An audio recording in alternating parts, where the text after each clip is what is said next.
Starting right off the bat with egg myths. It's one of the most common myths around. And a lot of people believe that if you put eggs in your garden or compost pile, that they will instantly help the tomato plants and stop blossom and rot. Well, those of you in the know, you realize that it takes up to 5 years for eggs to break down in a garden or compost pile. Why not try something that will absorb directly in the soil? Milk, for instance, that has a lot of calcium in it, and that can be absorbed right away. Here is one of the most well-known garden myths. You see it on the internet all the time. Planting seeds in eggshells. And there's several reasons why it will work, but it has no benefit at all to any seedling. In fact, you can see here, it's all root bound. The roots have no place to go. It doesn't break down the eggshells, and it won't absorb any nutrients from the shells whatsoever. And basically all you're going to get is a stressed out plant. So that is false. And like I said, root bound plants don't do well. And here's a little helpful hint for those of you that do want to use eggs in your garden as a waste product. Just put them out on a cookie sheet, put some parchment paper down, set the oven at 400, and bake for about 10 to 15 minutes. There's a lot of conjecture about this, and a lot of people disagree. You don't need to bake them. Well, it does kill foodborne illnesses, such as salmonella, and that's a very dangerous bacteria, and you don't want to get that in any of your food product or compost piles. Let the eggs cool a little bit, and oh yeah, don't do what I just did. Do not put your fingers in any spice grinder or coffee grinder that is plugged in. There's no chance of it starting up on its own, but you never want to take that chance, and always keep it unplugged when you're loading it up. And then once you're finished loading it, just plug it in and then use it and then unplug it again. And you're going to see a nice little powder that comes out. And if anybody knows anything about calcium, the soil actually has to break it down. Bone meal, same thing. When you amend the soil with bone meal, it actually takes the soil to break down the elements of the calcium in order for the plant to be able to absorb it.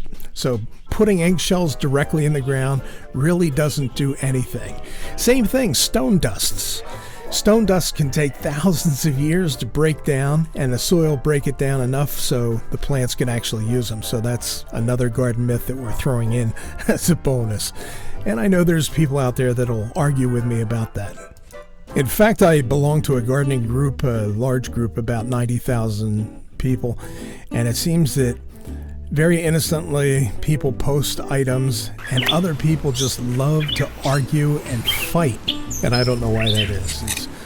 We're trying to get people to try gardening and enjoy gardening and get answers. And then you have these nasty people that go on the internet hiding behind their stinking computers, and all of a sudden they're nasty people, which if you met them in real life, they're really not. But something about hiding behind a computer screen, what it does to people. A great one is coffee grounds. And I've seen a lot of people say, oh, it raises the acidity.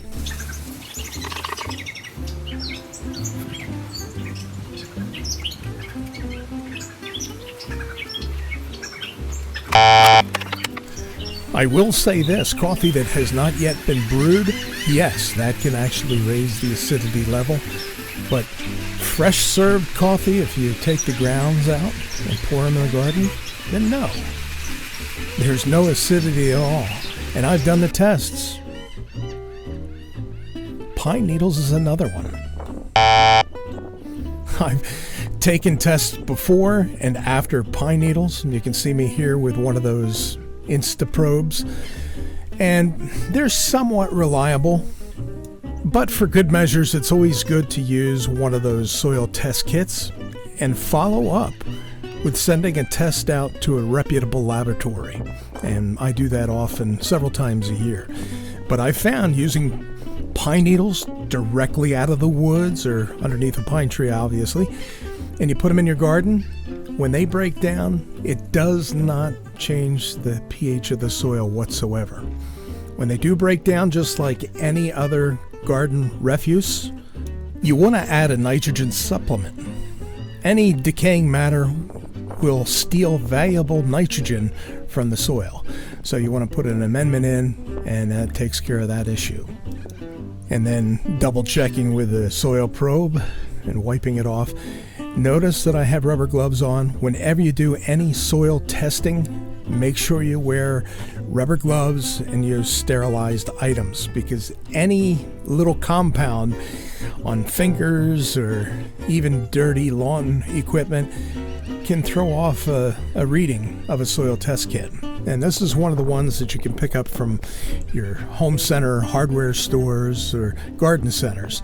And they're pretty reliable. When I sent out my test kit with the same soil that was left over in that bag, I got pretty much the same reading from the soil test kit that I did, and also my little probe. My little probe was only off by just a narrow margin, and the soil test kit was right on to what the lab was when I sent the samples out. And it shows that it's only slightly acidic, which before I put the pine needles and the coffee grounds in, it was the same reading.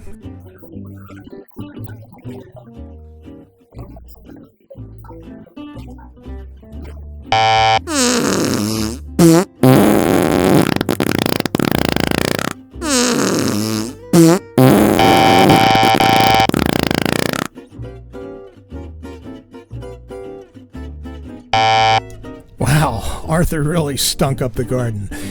But as far as watering during the day, a lot of times it will actually cool down and refresh your plants. The hot point of the day, you'll see plants wilt, and a nice little watering will actually do them a world of good.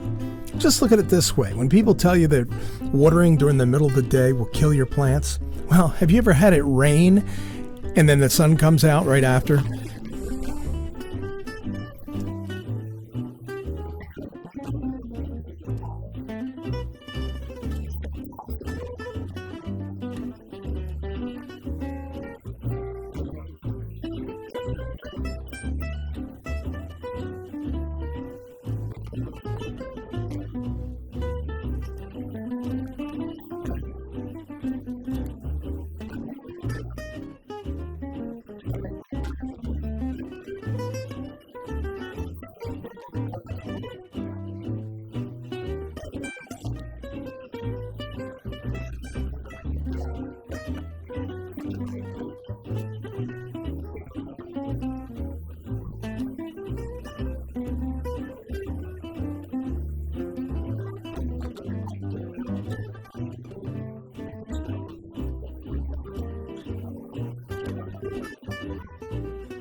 And here's a good one. Can wood mulch start fires?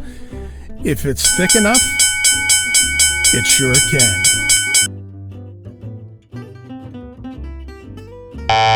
There are some that believe termites are attracted by wood mulch.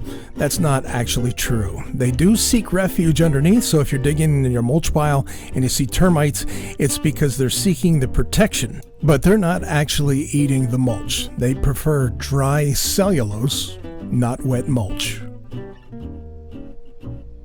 So mulch to your heart's content.